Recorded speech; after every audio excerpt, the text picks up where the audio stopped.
Xin chào tất cả các bạn, chào mừng các bạn đã quay trở lại với kênh của mình. Hôm nay mình sẽ chia sẻ cho các bạn một bí kíp để làm món ớt rim ngon, nhanh gọn lẹ mà có thể là giữ được lâu nữa nha. Bây giờ thì cùng mình vào bếp thôi. Nguyên liệu chính của mình ngày hôm nay gồm có đó chính là tỏi. Ngoài ra thì mình còn sử dụng ở đây nè, mình sẽ cho các bạn nhìn rõ hơn ha.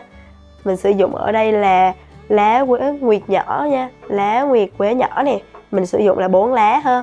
Hồi hoa nè, đinh hương cũng như là thảo quả nè. Mình sử dụng ở đây là để khi mà mình làm cái ớt rim á, mình sẽ làm thơm cái ớt rim hơn. Nếu mà các bạn không có thì có thể bỏ qua những cái gia vị này cũng được ha. Tiếp đến thì không thể thiếu ở đây mình chuẩn bị là 200g ớt sừng. Ớt sừng này thì nó sẽ không có cay nha. Mình chuẩn bị là khoảng 200g. Gia vị của mình sẽ có là đường nè, hạt nêm nè, rượu trắng á, và nước mắm. Nếu mà các bạn không có những cái phần gia vị này á thì mình có thể thay bằng rượu trắng cũng được ha. Bây giờ thì cùng mình vào bếp thôi. Tiếp đến cái phần ớt sừng này nè, mình sẽ luộc sơ qua ha, để cho nó sẽ giảm cái độ cay của nó đi. Mình sẽ cho vào đây là nửa thìa cà phê rượu trắng nha, để giúp cái phần ớt sừng của mình nó sẽ thơm hơn. Và mình sẽ chờ cho lửa nó sôi bùng lên thì mình sẽ thả ớt vào ha. Tiếp đến thì cái phần tỏi này thì mình sẽ đập dập và băm nha. Băm tỏi nhỏ ra để tí mình phi lên cho thơm ha.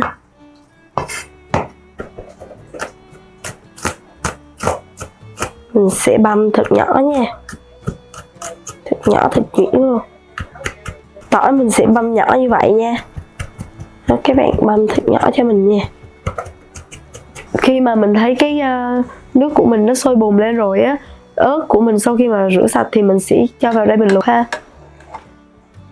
Mình sẽ luộc tầm khoảng 15 phút nha, để cho cái ớt của mình nó sẽ giảm được cái độ cay ha. Tiếp đến thì mình sẽ phi tỏi nha. Mình sẽ cho vào đây là nửa chén dầu. Chờ dầu của mình sôi lên ha. Dầu của mình nó đã sôi lên rồi, mình sẽ cho tỏi vào phi thơm lên ha.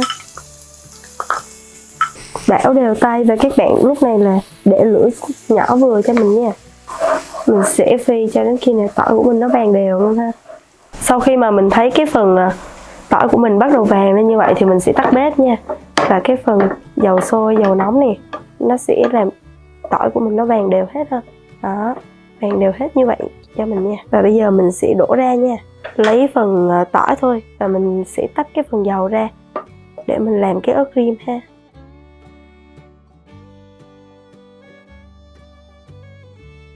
Sau khi mà cái phần ớt của mình nè đã luộc qua 15 phút thì bây giờ mình sẽ tắt bếp và vớt ra ha. Đây, phần ớt của mình nó đã luộc chín như vậy rồi nha. Về cái phần ớt á, sau khi mà mình đã luộc sơ qua và mình để cho nó khô nước á, mình để cho nó nguội đi ha, thì mình sẽ lọc cái phần cuống ra nha. Mình sẽ cắt cái phần cuống ra. Đây, cái phần cuống nè, mình sẽ cắt nó đi ha. Và mình sẽ tách lấy cái hạt ở trong cái phần ớt này ra một nửa nha. Mình sẽ không có lấy hết cái phần hạt đâu ha. Mình sẽ lấy ra một nửa hạt nha.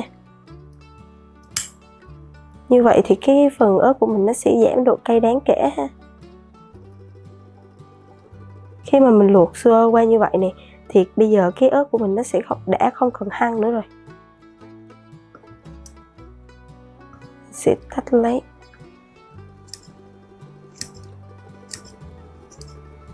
Mình sẽ cắt từng khúc như vậy để tí nữa mình sẽ xay nhỏ ớt ha. Và làm lần lượt như vậy cho đến hết ớt luôn nha. Cái phần ớt á, sau khi mà mình đã cắt ra như vậy nè, mình sẽ đem đi xay ha. Nếu mà bạn nào không có máy xay thì mình có thể băm nhỏ cũng được ha. Các bạn đừng có băm mà quá nhuyễn nha, băm vừa phải thôi. Bây giờ mình sẽ đem đi xay nha.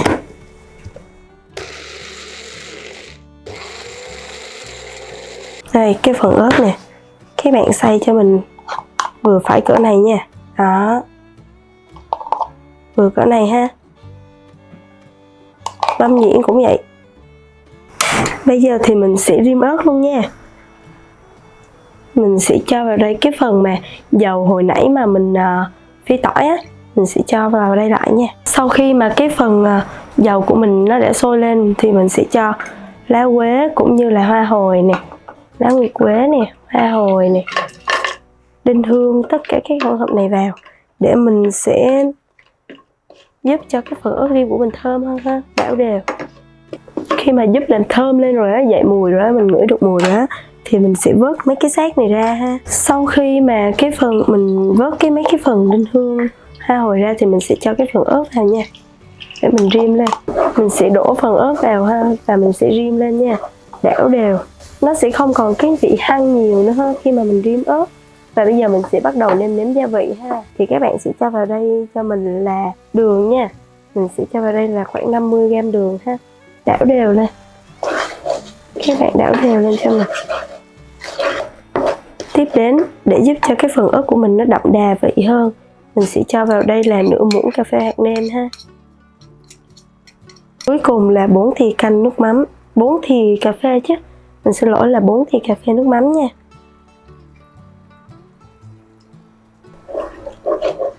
Bây giờ mình sẽ rim cho cái phần ớt này của mình nó sệt lại nha. Cái màu này các bạn thấy không? Nó lên màu đen rất là đẹp rồi nè.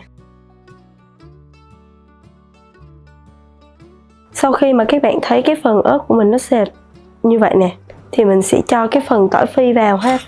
Cái phần tỏi phi mình đã phi hồi nãy nha. Sẽ cho vào hết luôn cái phần tỏi phi ha. Sẽ đảo đều lên cho phần ớt riêu của mình hòa quyện cùng với tỏi phi ha.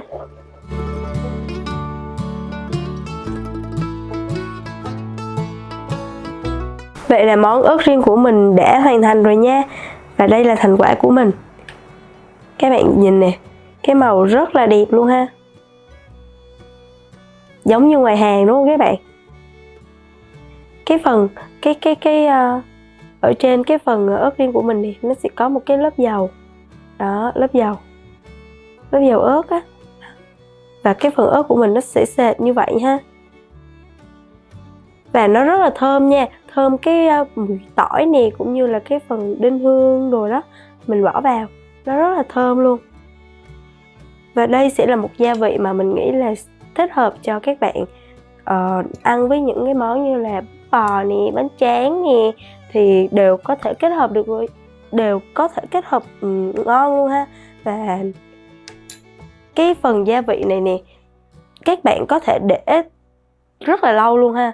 Mình sẽ không lo là nó sẽ bị lên men hay là bị mốc ha. Đó, cái phần ớt rim của mình nè. Vậy là cái video của mình đến đây cũng đã kết thúc. Cảm ơn các bạn đã theo dõi đến hết video của mình nha. Nếu mà các bạn làm thành công cái phần ớt rim này thì comment cho mình biết nha các bạn.